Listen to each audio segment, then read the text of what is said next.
Donald Trump had an interview with Elon Musk on Twitter, X. Well, he calls it X. I keep calling it Twitter.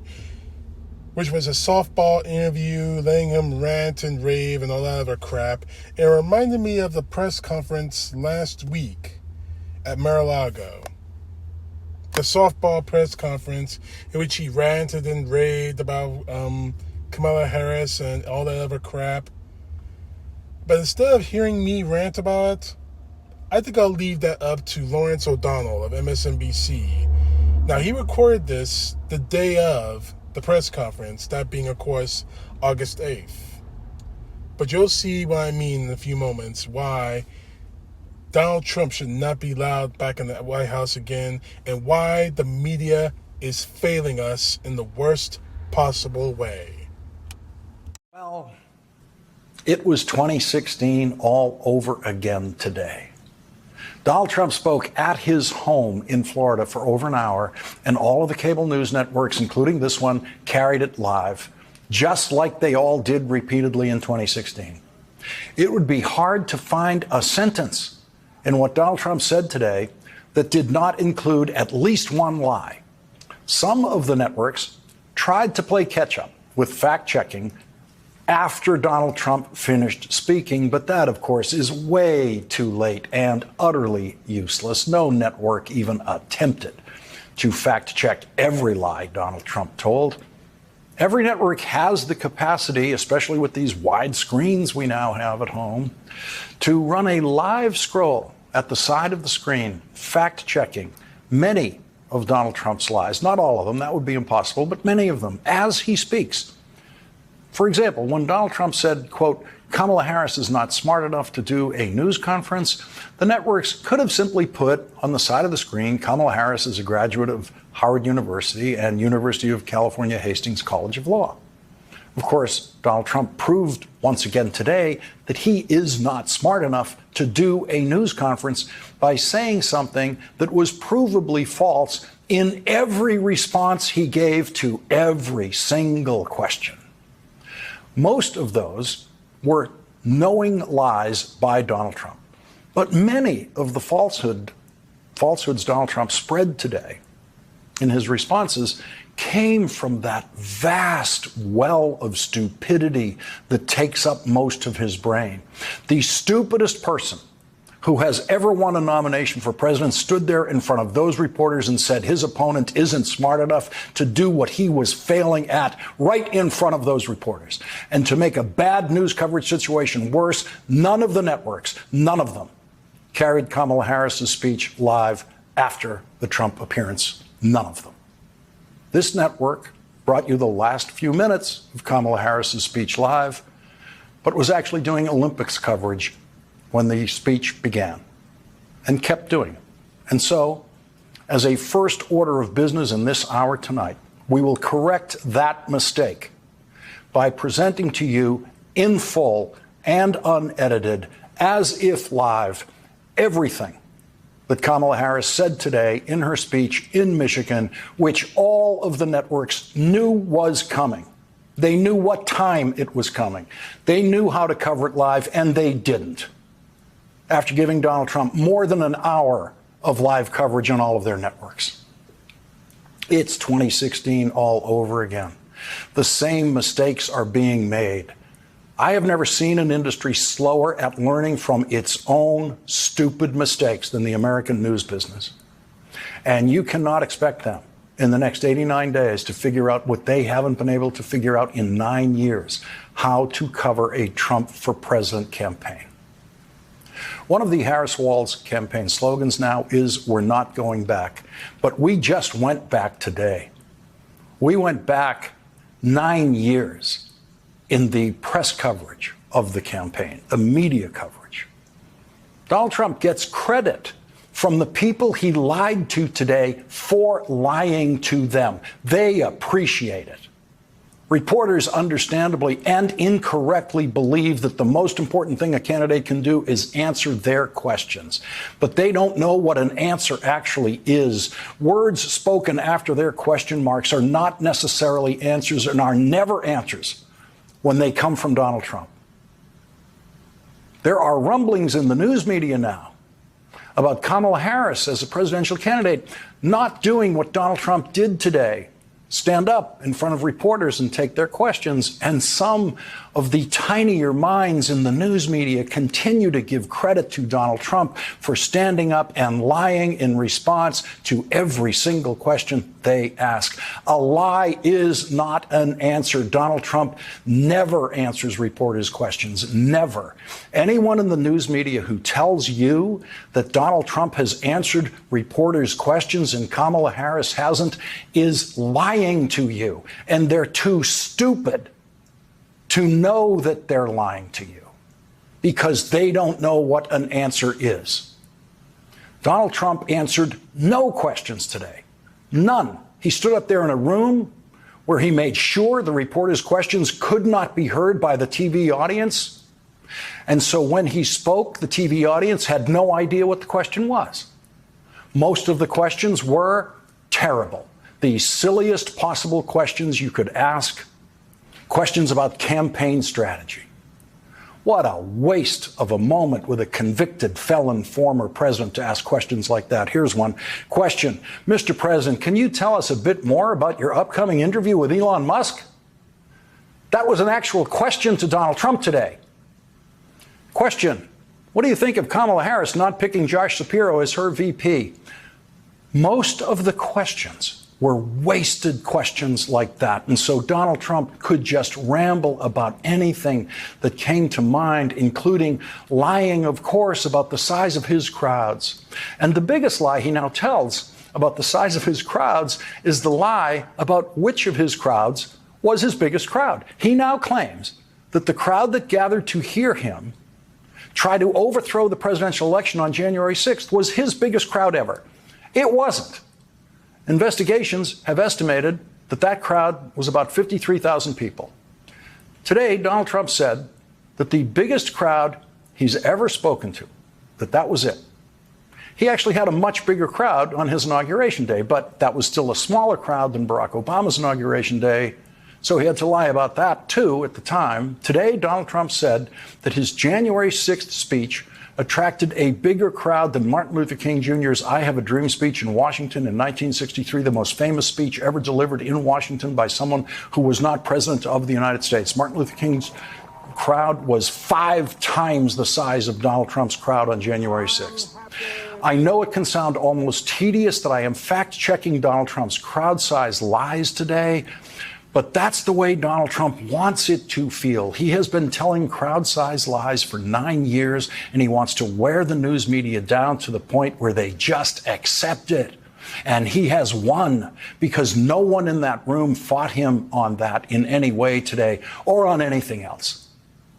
They did not fight a single lie that he told in that room today. It was the tamest collection of reporters asking questions that you could ever see. Are they afraid of Donald Trump? Are they afraid of the Trump campaign banning them from opportunities to have Donald Trump lie to them in the future? Now, I'm not advocating that reporters be combative with Donald Trump or anyone. I don't see the need for that. I really don't, even with Donald Trump. But how can you be so tame and timid in the presence of Donald Trump when you do this? Mr. President, why are you confusing the names of world leaders? Thank you, everyone. I did not share classified information. I did not share it. With your ghostwriter. With my ghostwriter, I did not. Guarantee you did not. But the special counsel said in the no, report he that did not say that. Okay. He did not say that. But Mr. President, let me answer your question. The fact of the matter is, what I didn't want repeated, I didn't want him to know, and I didn't read it to him, was I had written a long memorandum to President Obama why we should not be in Afghanistan. And I was multiple pages. And so what I was referring to, I said classified. I should have said should be private because it was a contact between the president and the vice president as to what was going on. That's what he was referring to. It was not classified information in that document. That was not classified.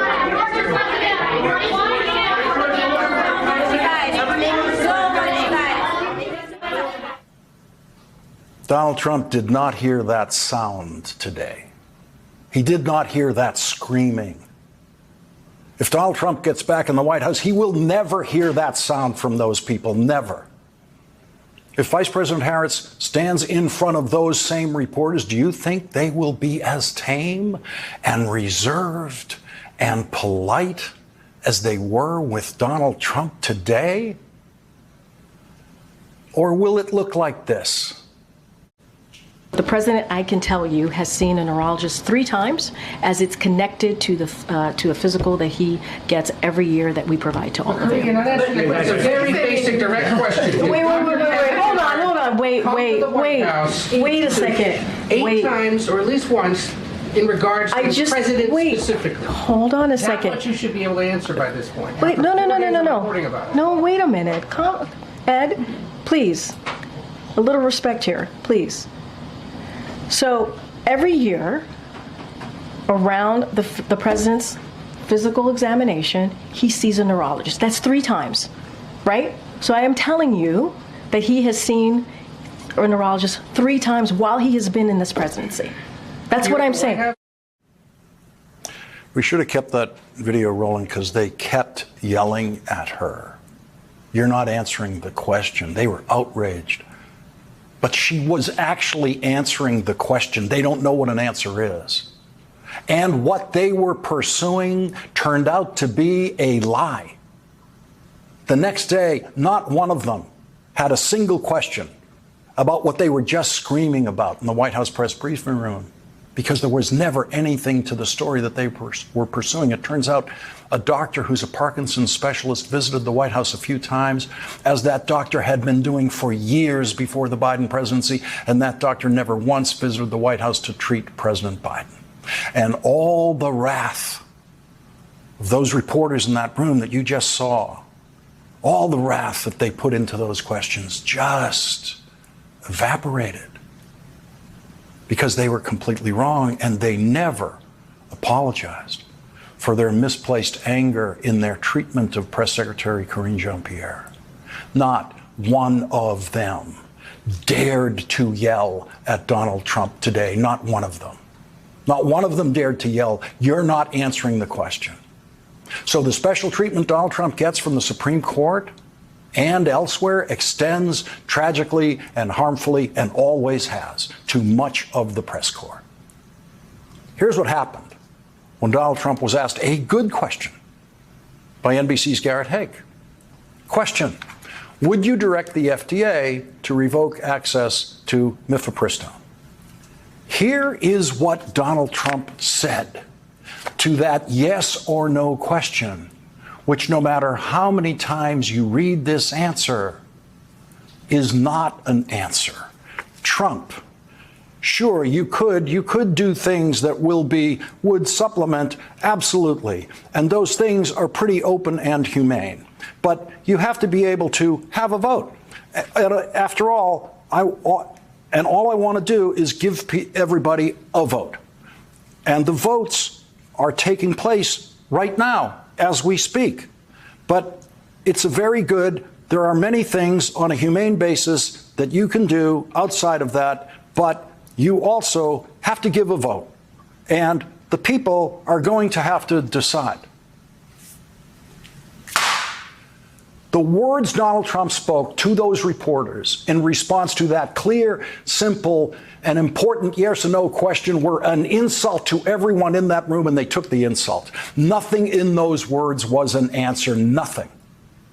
Donald Trump did not answer questions today. Don't let anyone tell you that lie, that Donald Trump answered questions. He did not. He never does. Anyone who tells you that Donald Trump answered reporters' questions is lying to you. And anyone who tells you that is not smart enough to know what an answer is. Donald Trump is not smart enough to answer questions. Anyone who then tells you that Kamala Harris has to answer questions from reporters because Donald Trump already answered questions from reporters is lying to themselves and to you, and you must not allow them to do it. Please crush them on social media when they do it, because they will do it. Now, I hope Kamala Harris answers questions from reporters and from voters, but she has absolutely no greater obligation to do so because of what Donald Trump pretended to do today. The first time Kamala Harris does do a press conference as a presidential candidate, the reporters that were assembled today should all agree among themselves to apply the same rules that they decided to use today. No shouting, no follow-up questions, and no interrupting each other, and no interrupting the candidate, no screaming. Now, I wouldn't suggest those rules if the reporters hadn't just imposed them on themselves today in their participation in what Donald Trump turned into a charade. Now to what the networks did not show you today. Vice President Harris in Michigan today at a United Auto Workers Union Hall, where the union's president, Sean Fain, repeated his wholehearted endorsement and the union's wholehearted endorsement of the Harris-Walz ticket for president and vice president. As usual, Vice Presidential candidate Tim Walz spoke first and introduced the person he called the next president of the United States, Kamala Harris. Here is what you should have been able to watch as it happened live this afternoon. And of course, after Lawrence O'Donnell's speech on MSNBC, we saw the speech with Kamala Harris and her vice presidential running mate, Tim Walz, speak. The mainstream media is failing us in the worst ways possible. You carry Donald Trump's full idiotic press conference, but you won't carry Kamala Harris's speech in front of the United Auto Workers, which they gave them her endorsement. That doesn't seem fair to me. Now, I'm not the kid, I'm not some young bright kid, spoiled brat saying, that's not fair, unfair. Here's the thing. Trump, he didn't even try to answer any of the questions put to them, and he wasn't asked any hardball questions I asked of him. Mainly because the media is so incredibly terrified with Donald Trump, that they're terrified that he's going to throw him out, that he's going to say bad things about him on Truth Social. Enough is enough. The kid gloves need to come off. Donald Trump is not running for president because he wants to make America great again, strong again, things affordable again. He's running for president to become a dictator, for revenge, and more to the point, to stay out of prison. Enough is enough with the media reporters, and I applaud Lawrence O'Donnell for grabbing Donald Trump by the throat and squeezing. It's time for us to do the same. If Donald Trump doesn't want to answer any of the hard questions, then he needs to get off of television right most Ricky Tick. And if Donald Trump wants to talk bad about the media, let him. It's not the first time he's ever done that, and it probably won't be the last. Enough is enough with this guy. Donald Trump is an existential threat to our country, a threat that needs to be taken down immediately. No, make no mistake about this. I am not calling for violence against the man because I've already got a bunch of right-wing nut jobs on Twitter X and all over the internet saying that I have. I have never called for violence against Donald Trump. I am calling for people to vote against him. I'm calling for people to vote against Donald Trump at the ballot box, because that will be the ultimate indignation against him. The man is so broken that he still can't get through his head that he lost the 2020 election. His supporters are so broken that they see him as a savior, the savior of America. And this press conference just and that press conference and that interview with Elon Musk only reinforces that. Enough is enough.